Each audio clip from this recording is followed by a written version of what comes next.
کوئی مصیبت نازل نہیں ہوتی مگر اللہ کے حکم سے، اور جو شخص اللہ پر ایمان لاتا ہے وہ اس کے دل کو ہدایت دیتا ہے،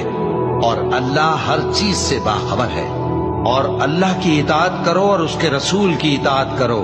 بس اگر تم منہ پھیر لوگے تو ہمارے پیغمبر کے ذمے تو صرف پیغام کا کھول کھول کر پہنچا دینا ہے۔ اللہ جو معبود برحق ہے،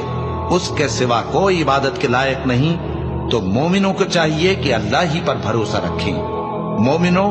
تمہاری بیویوں اور اولاد میں سے بعض تمہارے دشمن بھی ہیں، سو ان سے بچتے رہو،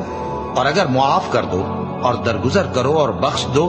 تو اللہ بھی بخشنے والا ہے، مہربان ہے۔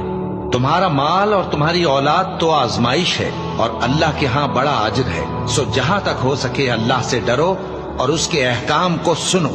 اور اس کے فرمانبردار رہو اور اس کی راہ میں خرچ کرو، یہ تمہارے حق